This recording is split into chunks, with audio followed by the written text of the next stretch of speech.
May 9th. This is one of the new gardens. Can't really see the mounds from here. They blend in so well. But it's May 9th. I got these gardens all cleared. The black flies started yesterday and driving me freaking crazy. Whenever you turn soil, the black flies are even worse. So if you've never been to Maine, you might not know what black flies are. If you're from Canada, you might know, but they're little tiny little flies. They look like miniature house flies, but really small. But they bite. and they don't just bite, they like saw a hole in you when they bite you, and it gets all infected and it pretty much itches for 3 to 4 weeks after that. It's a nightmare. So they only have a season of like from right now, the beginning of May kind of, until like the second week of June, and then they kind of disappear. They burn off, you know, once it gets warm enough. But I got these potatoes, which I saved from last year's garden. Yeah, those are more than just sprouted, huh? My cabin's too warm for these potatoes, and if I keep them in the shed, they'll just freeze and then they'll die. You can't let your seed potatoes freeze, but if they're too warm, they'll usually just get mushy and go bad. But where I keep them, they're just cool enough that they live. But you know, in like January, they'll start throwing out sprouts, and then they look like this by the time May comes. But I actually like them like that. You can see all these sprouts have more roots coming off of them, and I just make a trench here and then lay them down, and you'll get potatoes, you know, all the way down that stem. So I actually like it when there's huge eyes like that, really long sprouts on my potatoes. But you'll see those potatoes were pretty big too, but now they're all wrinkly and small. You can see in there, barely. But I'll pull you guys back out once I have them laid in the trench so you can see what they look like. But yeah, usually when you get seed potatoes, they won't have sprouts that long. But that's just because of the temperatures I store them at. They'll still grow just fine, and actually I think I get a better yield when the sprouts are that long, because they throw out a lot more roots off of them. And I'll bury that whole thing and they'll just keep on pushing up. So yeah, it seems to work. It's my second year doing it, and then I don't have to buy seed starts, and then if apocalypse happens too, it's good to have some seed potatoes at the house, you know, with some sprouts on them. So if stuff starts, you can start propagating all those potatoes you're gonna need to survive. I'm gonna get this trench opened up right here in this first mound, and we'll lay these down. These are red potatoes. Split her open like that with the hoe. It's hard to even see it because everything's the same color, but just split the row open. I'm gonna just lay them all down in there. There they are, all dangly, and there'll be 1 or 2 sprouts for each tater. And look, like this sprout broke off of one, but you can plant this. This will grow right here. You don't even need the potato, but the potato does help keep it from like drying out, and it gives it some nutrients. But eventually that seed potato will just turn into mush anyways. And the mush that it creates is actually can cause some problems, some rotting and stuff. So you can see, I don't know if you can see it. Yeah, see, those are all roots that are shooting off of the stem here. So as soon as you plant this in the ground, those are all going to establish as roots. And you do want this part, the little green crown, kind of facing upwards, but it's not super important because all these little branches that are coming off of it will produce one of those too. But if you can kind of just make it so this little green top is kind of towards the top, kind of like something like that, you know. But there they are. They're all just laid into this trench here, and I have enough for all 3 rows here for red potatoes. And I'll just take the hoe and pull all that back now and cover it up and make this mound back up. And it's still freezing at night right now, but these won't come up for another 10 days, and it should be timed just perfectly where we'll be just past the last frost. If the green does come up in the mound, like the leaves start showing, and then they freeze back, they'll continue growing after that. They'll die when they freeze that night, but then they'll come back. As long as it doesn't happen more than once, you'll be okay. And in the middle of May, by the time these come up, we probably won't get any frost, and if we do, it'll just be one. So yeah, this is the way I'm doing it. Everybody else around here don't plant these for another 3 weeks, but I get mine in a little bit earlier, and I just let them freeze back. And I haven't seen a difference. Like, I've planted them after the full moon in June, and I've planted them before, and the plants that froze back were just as big, had just as many potatoes as the ones that didn't. So I don't know, it doesn't seem to bother them if they freeze back, you know. Potatoes are pretty hardy.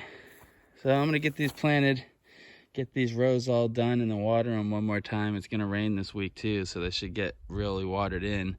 This is a new patch of ground, and I didn't keep it covered very long with the tarp, so it's probably gonna have a lot of weeds in this garden, but potatoes grow so big and tall that they'll block out all the weeds over here, and by the end of the summer it'll just be potatoes growing here.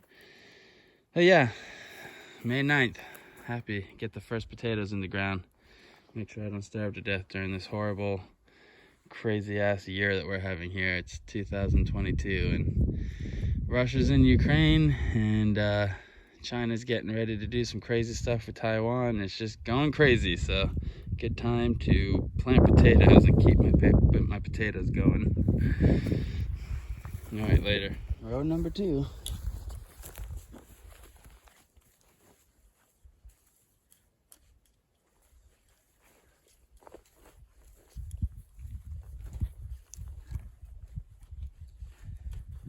I'm not sure if you can bury them too deep or not. I'm sure there is a limit, but I bury them kind of deep. But I usually don't mound them up. I usually don't have any extra dirt to mound them up again later in the season, so I usually bury them this deep, and they always come up. I haven't had a problem with them not coming up, so.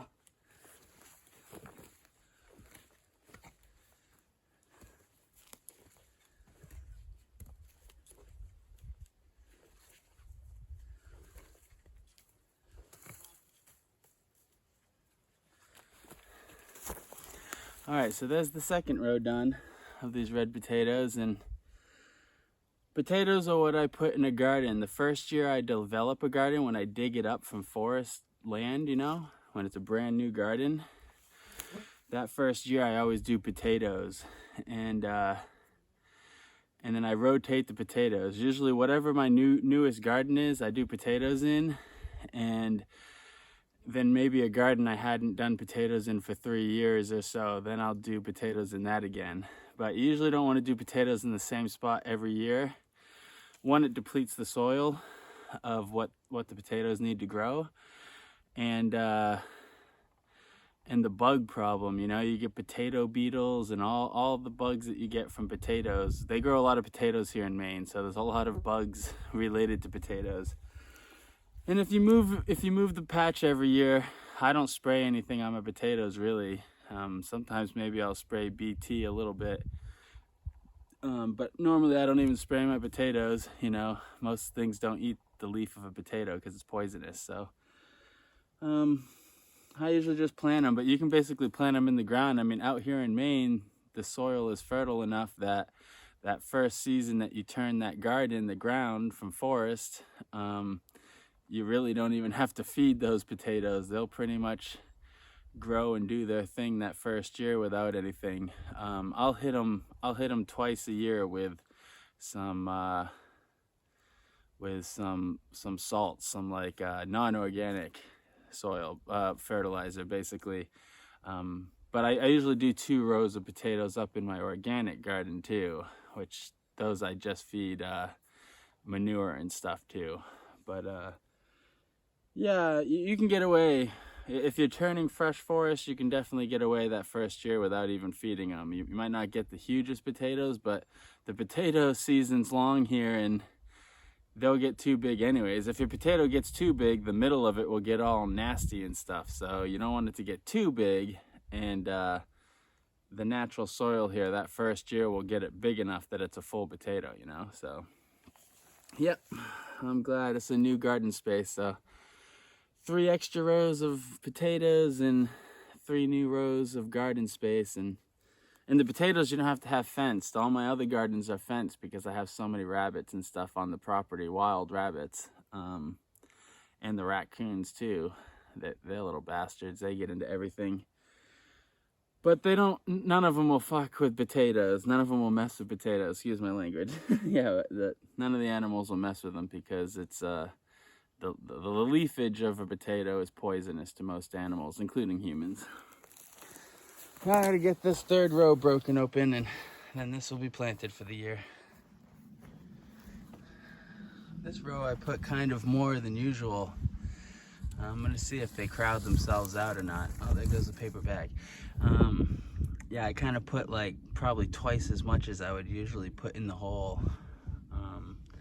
But it seemed like there were some spaces in between my potatoes last year, and I just want to see how close I can plant them before they're affected by being too close to each other, you know?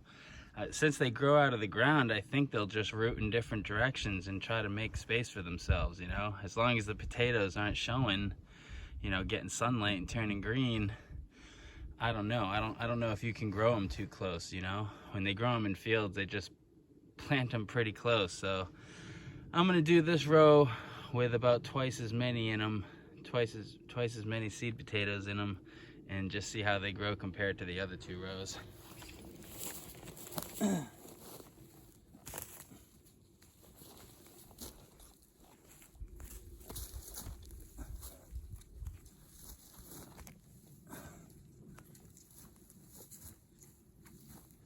Pull out some of these roots, man.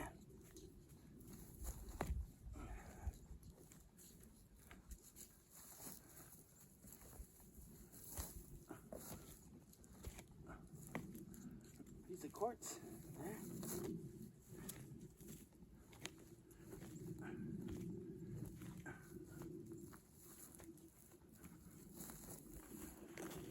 Good route.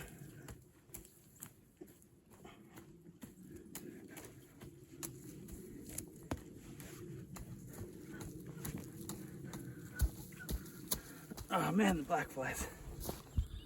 Black flies can smell the dirt when you turn it. Like, the black flies just love that smell of fresh turned dirt. These are all roots and stuff. This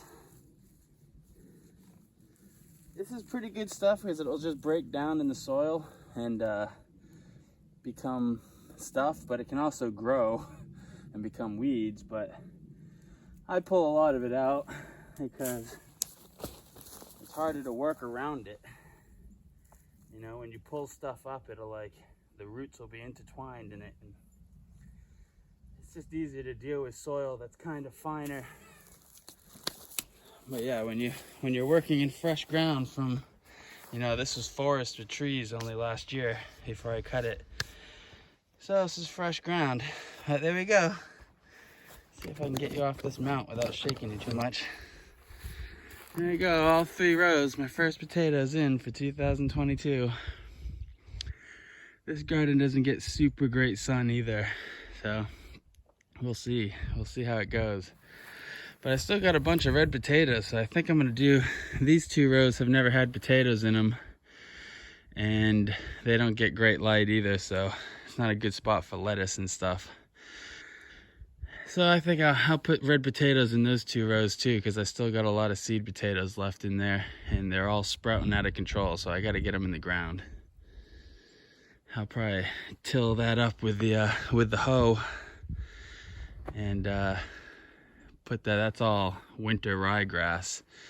You know, that just helps hold the whole thing together during the winter, and it does do some nitrogen fixing and stuff. So, but I think I'll just till that or hoe that all into the garden there and plant those 2 rows, and then all the red potatoes will be planted for the year, which are my favorite potatoes. Red potato french fries are my favorite. So good. Water system's hooked up, solar's making power.